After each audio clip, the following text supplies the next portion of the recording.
Welcome to the Authentic Confidence Podcast with Ben Fasuke.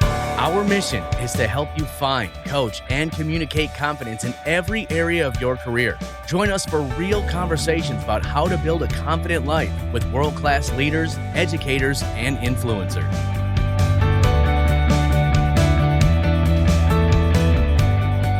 Well, welcome to Authentic Confidence with Ben Fasuke. We have a very special guest with us today, Mark Duerwaechter, former superintendent of Kaukauna Area School District, now off into his new adventure of coaching and developing confidence in others. Excited to have you here, Mark. Thanks for joining. And want to start off, a lot of people are going to look at Mark Duerwaechter and say, beautiful family, beautiful house, life's come easy for you. You know, you talk about leadership and challenges, but I mean, let's be fair. You've had an unfair advantage in life. Things have gone well for you. What has been your relationship to confidence in your journey with it? Well, hello, Ben. It's great to be here. Thank you so much for this opportunity. My relationship with confidence in this journey that I've been on is, frankly, it's been a love-hate relationship at times. I mean, there are moments that I walk away from something and I feel like, yeah, that's fantastic. I'm proud of what we've accomplished, what I've accomplished. Then there are moments is that I'm like, what in the hell was I thinking? You know, and now I'm going to spend time and grinding on that, and my confidence is going to, dip down. So it's really this remarkable awareness and experience of highs and lows. So give me the journey, Mark. Where did you grow up? What was that story like? What brought you to becoming a superintendent? Well, we'll start with the end in mind there, Ben, is that I got into education because one reason is that through my journey as a kid back home in Kiel, Wisconsin, I was raised by a village. I really was. And I wanted to give back, and the teachers, the educators, like my coaches were always there for me through good times and through bad times. And I actually went to college to play basketball and get into business. And all of a sudden I'm like, business, a finance degree. I can't do that. I have to give back to kids. And I've loved that decision. So why is that, Mark? Why did you feel the need to give back to kids? It's pay it forward. It's absolutely pay it forward. I have received hundreds and hundreds of gifts from people of encouraging me and supporting me through some really down, dark moments. And I just felt like I felt good when I received those gifts, and was able to really build off of them. And I wanted to be a part of that. And working with kids felt so natural. Frankly, it was easy working with kids, all kids. So it was cool. And, a little bit about my story, and I won't go too far into it, but growing up with my grandparents over the years, it was really, really hard. They did great work. I really was raised as an only child. I'm a sibling of four, but because of my parents' divorce and really difficult situations, I moved in with my grandparents, and they literally adopted me. I'm not quite sure if the legal papers are there, but they literally adopted me. And what was that? What was that impact on you? It was so confusing. My dad had left, and my mom was raising us four kids just down the street from Grandpa Roy and Grandma Alice. And one day I just was living with Roy and Alice, and my siblings were living with my mom and dad. And I'm 8 years old, second grade. And it was very, very confusing. And one of the things, Mark, to me, the things that we say to and about ourselves when our inner critic is raging is often difficult to process and understand the damage that's causing to us. And I can only imagine growing up in that sort of situation, some of the things that you assumed about yourself that weren't true, that you had to overcome? What were some of those things that you had to battle and face from a confidence standpoint? Well, yeah. So on one hand, you're leaving your home, your siblings and your parents, and your mom is saying, "I need help. I'm going to give you to grandma and grandpa," and that's tough when you start thinking about that and making meaning of that. Then on the other hand, it's like you have these two 62-year-old adults who are ready to retire, and they're like, "Yeah, come into my home, Mark, and we're going to raise you like you are our own child." So it's really this very, very opposing, this contrast of, are you valued or not? And that constant back and forth about that. Yeah, and I can imagine probably that answer depended on the day, depended on the situation, depended Yeah, on, absolutely. your circumstances as to, am I going to live life with a chip on my shoulder and angry and bitter? And I don't compare to my friends don't have this sort of situation. This is unfair. And on the other hand, it sounds like your grandparents were awesome and amazing and invested. And, in some ways you had this gift of a clean slate. And so how did you determine each day, when you're wrestling through all this, like what were some of your strategies that you used to stay in a healthy space? Yeah, well, one of the strategies that I use is that I turn to athletics. And every waking moment I can remember from 8 years old and probably until I was about 25 years old, I was very, very competitive. And I worked hard. I may not have been the most talented, but nobody had this mindset that nobody's going to outwork me. Weren't you going to play for the Philadelphia 76ers or something? What was that about? Yeah, I was going to be the shooting guard for the Philadelphia 76ers. And I had the plan. I mean, I was locked in, ready to go. A couple things were not aligned. Is that I wasn't good enough to begin with. And my 2.7 grade point average wasn't going to get me to Marquette where I wanted to go. And that's that makes me laugh, Ben. But you had some big ambitions, right? You had some big goals, yeah, and without sort of having an antidote or a defense to those negative things, what do you think would have happened to you had you not chosen a positive outlet? What would have happened in your life? I mean, what would you guess would have happened? Oh, it's clear. Drugs, drinking, trouble with the law. I mean, that was the pattern. That was happening in your family, right? Yeah, that was the norm. Yeah, it was very common. So you get into sports and you say, "Hey, I'm not going to be that. My grandparents are modeling a different perspective for me." You get into sports, you fall in love with it. You sort of you're channeling this. What sort of kid were you? What sort of athlete were you? What were you like as a teammate? I was a very good athlete throughout, and I was that kid that was always competing up levels. So back in 1970s and late middle 70s, I mean, we didn't have AAU. We had pickup games. So you're 12 years old, you play with the 12-year-olds, and I did play against some of my classmates and such, but I was always working up and playing with the 16-year-old kids and the 18-year-old kids, because I was finding success at that and I was being challenged. And the affirmations, right, is hey, you're valuable, you're worth something. We appreciate your work ethic. So you get through high school. How did you decide what to do after high school? I would imagine that was a pretty challenging decision of what to do next.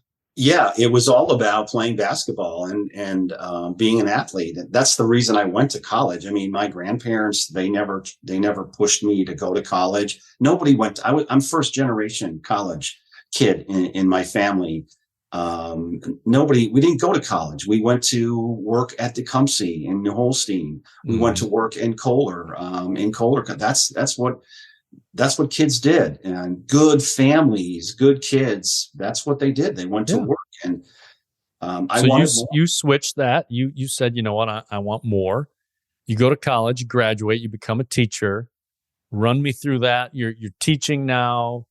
How did your career progress from that? And what was your confidence? What sort of journey were you on at that point? Oh, at that point, Ben, my overconfidence is just really raging. I love the spotlight. I love competing. I wanted to be better than everybody, and then that translated into my coaching. I wanted our teams, to be the best that we could, and winning defined me, Ben. When I was winning, I was valued. And it didn't matter if I was the athlete or if I was the coach. If we were winning, if I was winning, I was valued. And when we weren't winning, then I didn't feel valued at all. And that's that whole, overconfidence, underconfidence piece. And,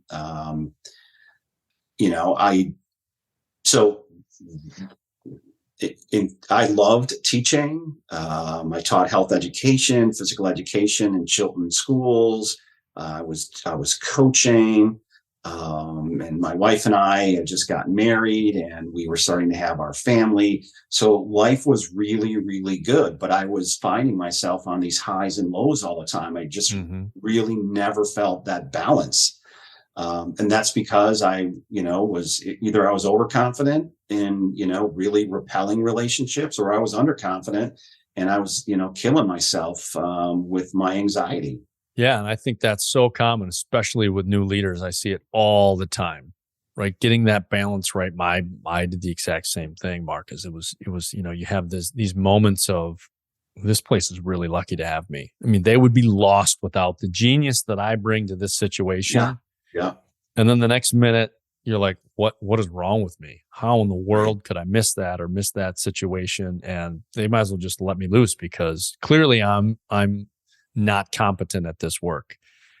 And what do you say to the leader who's listening to this, who's like, I do that all the time right now. I'm on this roller coaster all day long of over and under confidence. And it seems to change with the audience. It seems to change on my situation. I just can't seem to find that confident sweet spot for me. What would you say to that leader? Yeah, that's a great question. The first thing that I would say is that it's a very, very common experience. It's normal to go through those ebbs and flows.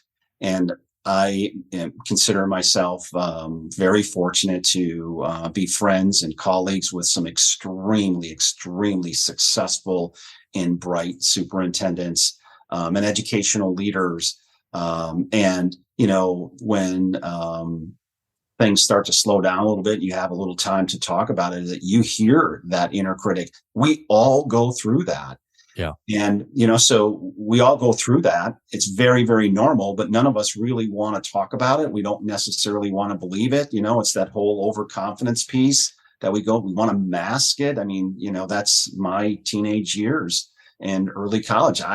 Everything I did was trying to mask my past, so that people didn't call me out and say, here comes the poor at-risk kid.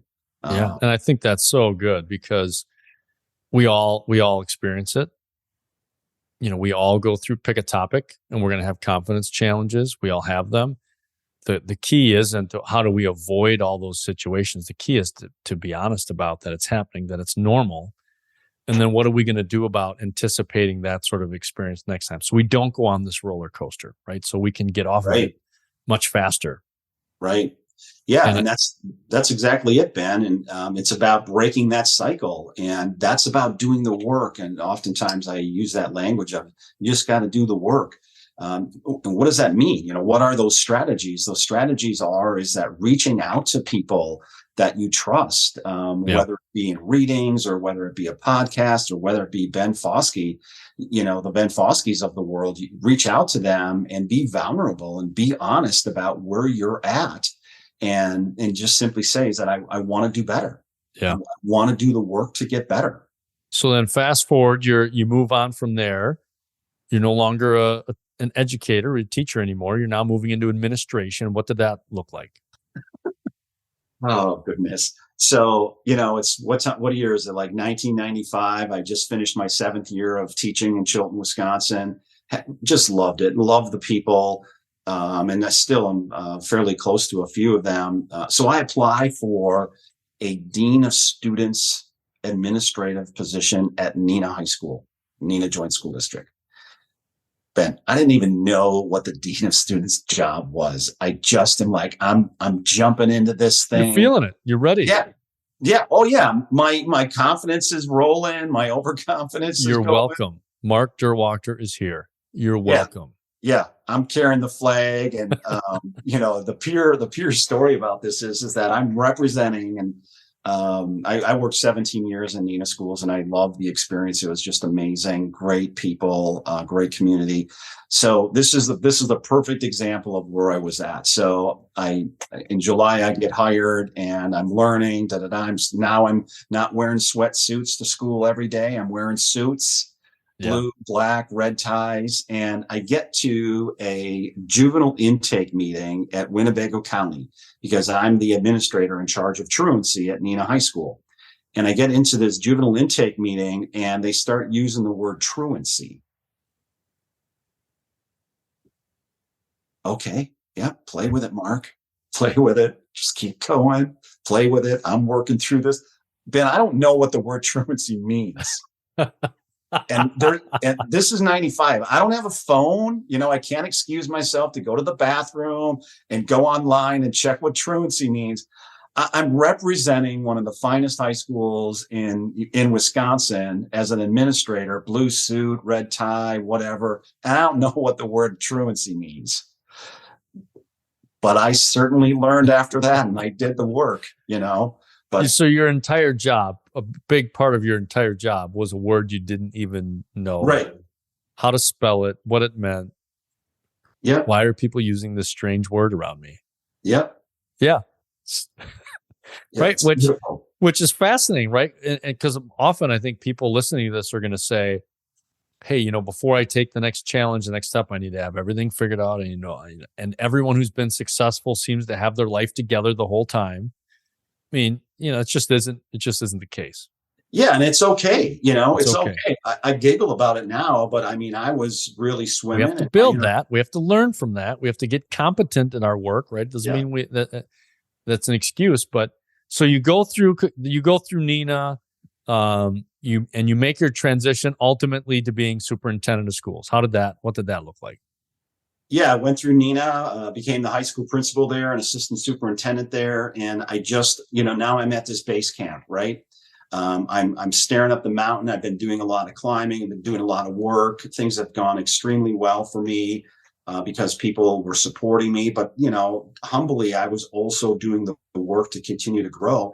And I just felt strongly that I wanted to be, the executive of a school district because I wanted the values that I had learned through childhood, through my years in Chilton, through my years in Neenah, about creating a culture for a school district that was based on the art of relationships and the science of the work.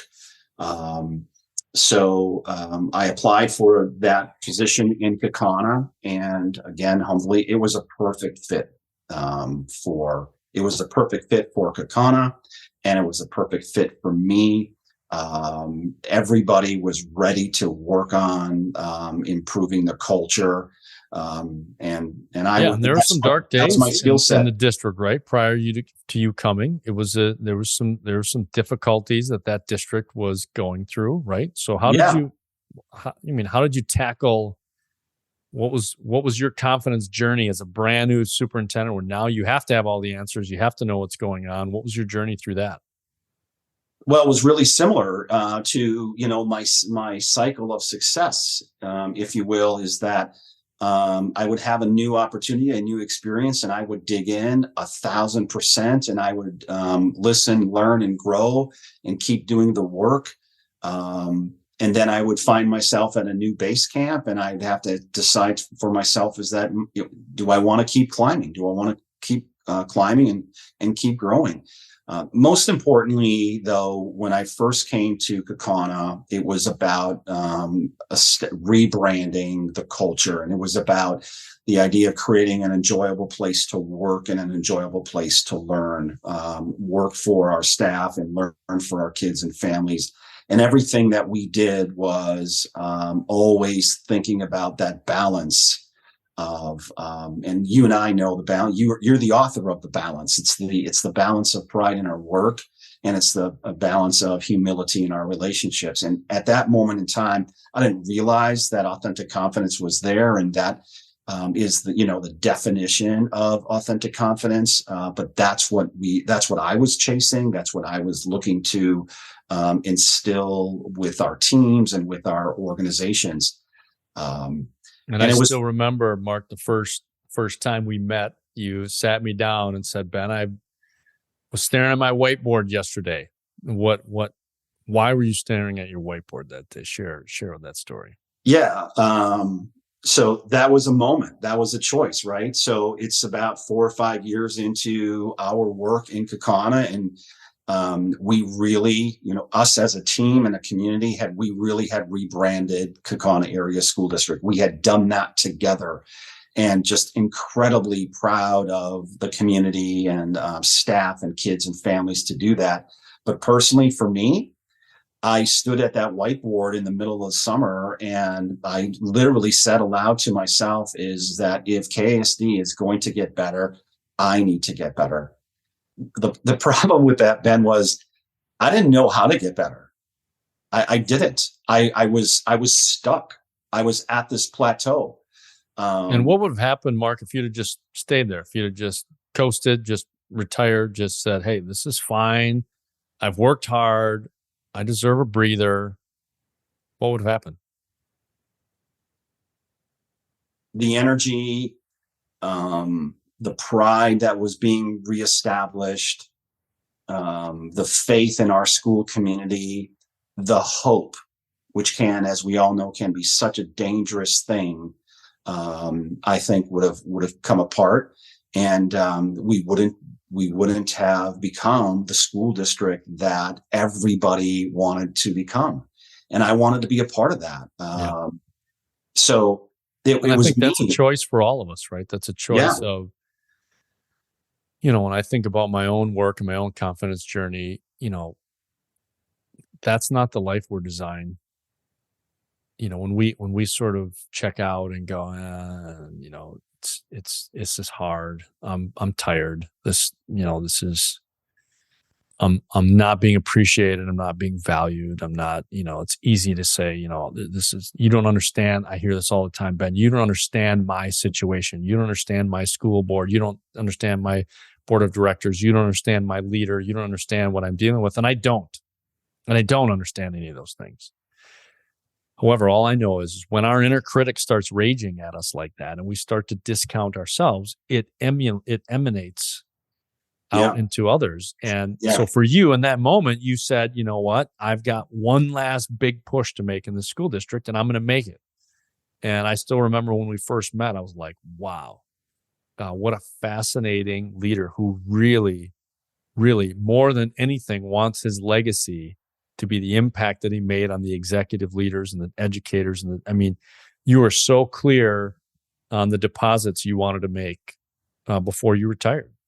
And it's inspiring. It was exciting to be around. It was a movement that you were creating to say, hey, this place is going to, not only are they going to be fine without me, but they are going to accelerate after I hang up my shoes here. Yeah. And, thank you, Ben. I appreciate those kind words, but, that was a transition for me as I started to think about what, the end might look like, and what my legacy might be, what our legacy might be. And I think legacy is a really important word, and we shouldn't be afraid of it.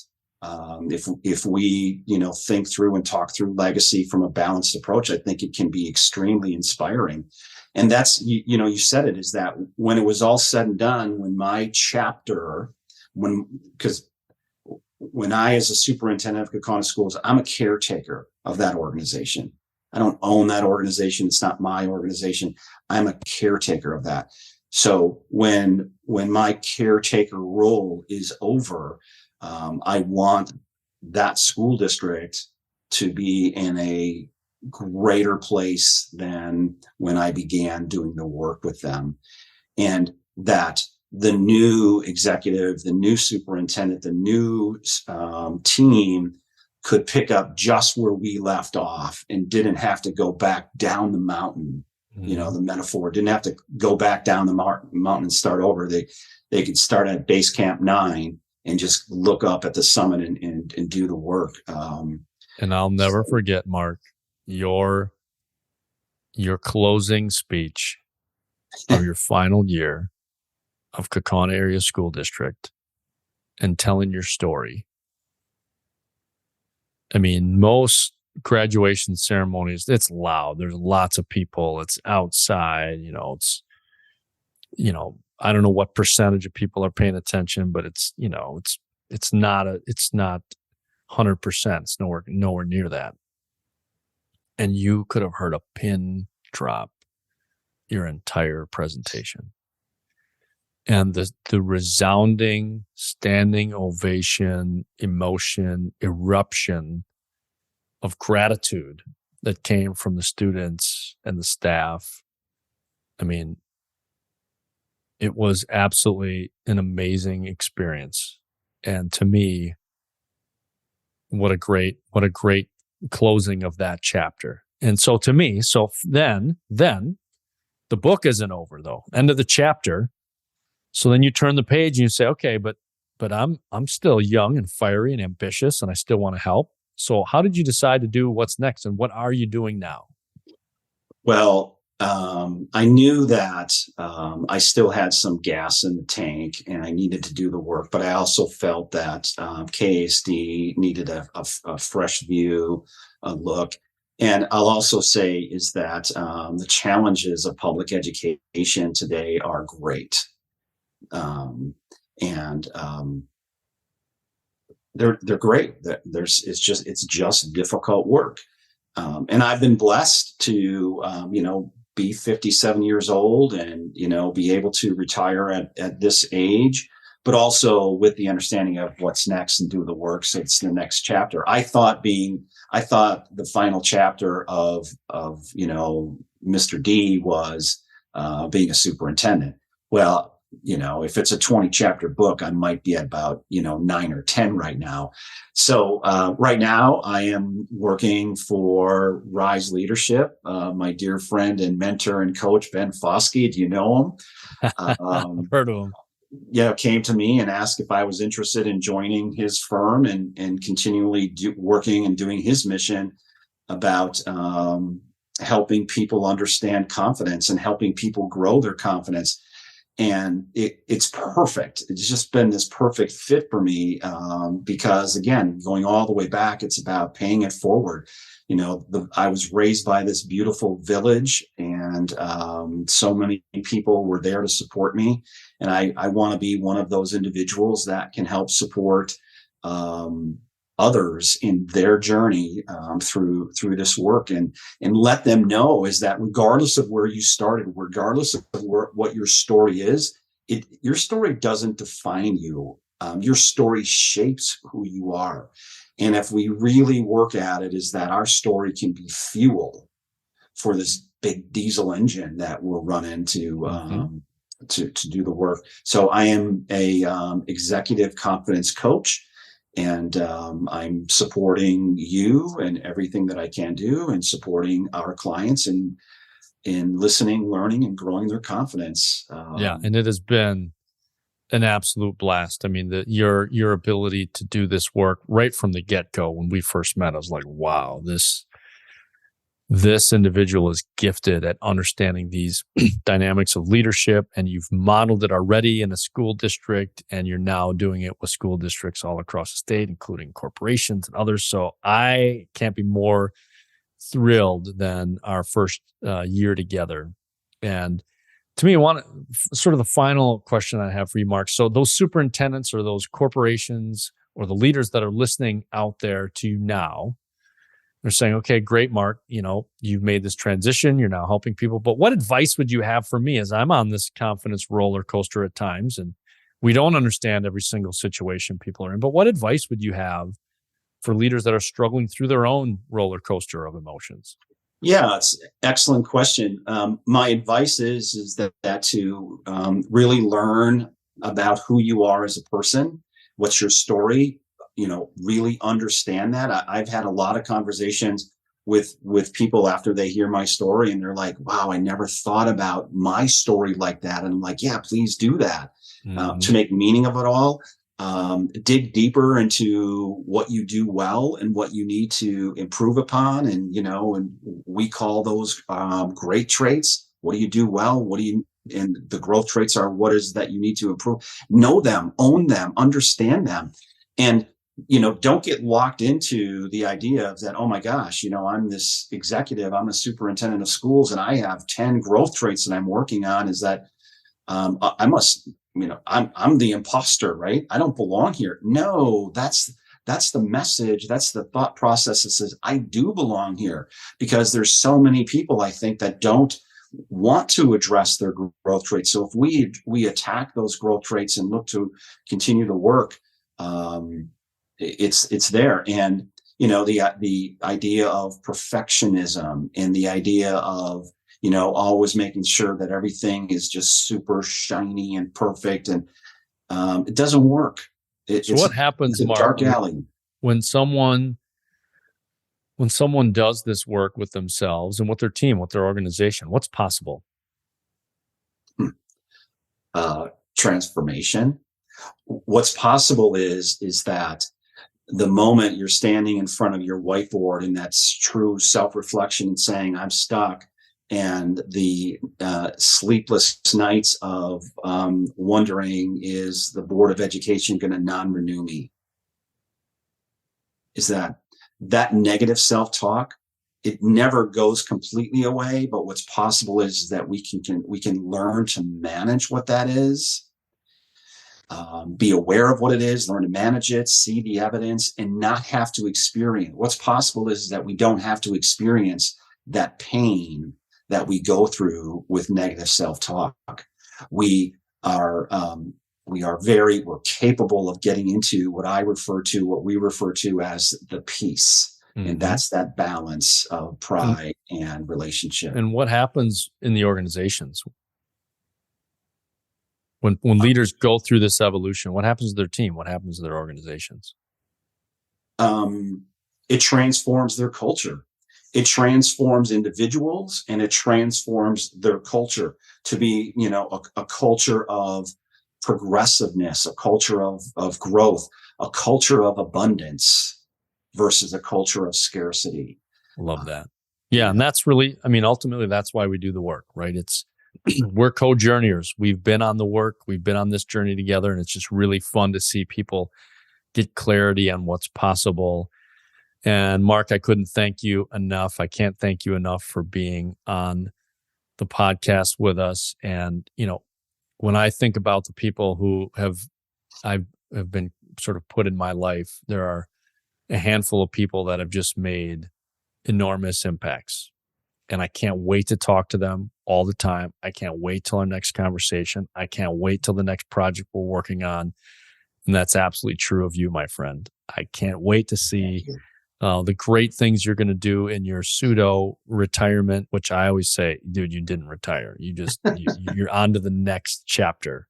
Yeah, I'm failing in retirement. I think retirement was this summer, and now you're back in full swing of really doing great work and impacting people, and just how amazing it is to think back, right? All the way back to your origin story of one of the most at-risk kids to come through your area, to come through the state potentially. And here you are now helping. As a teacher, you helped at-risk kids, and then you started to help other educators, and now you're helping superintendents and leaders own their stories. And it's just a powerful example of when we take those nudges that we have to say, I can do better. I must do better. But how? How do I do that? Right. And you take that lifelong perspective. That's why we do what we do at Rise Leadership and Authentic Confidence. We're passionate about just helping people because we're also on that journey ourselves. So as always, if you want to learn more, if you go to benfasuke.com, we have a free confidence profile for you that we designed for you to learn and start your journey. And we want to help as many people as we possibly can start on this journey of authentic confidence, because Mark and I both know the pain that comes from not being in a good place where our inner critic is raging. We know the pain and the frustration that comes with that. And we also know the power of the breakthrough. We also know the power of getting aligned with what you want to do with your career, getting aligned with your team, getting movement in one direction where people are really bringing out the best in each other. And that's what we want for you. So go to benfasuke.com, download take the free confidence assessment on our homepage. And Mark, can't thank you enough, my friend. Thank you for being a guest on our podcast. And Thank you, to all the rest of you, really, all the best to you on your confidence journey. And please let us know if there's anything else we can do to help. Take care. Thank you.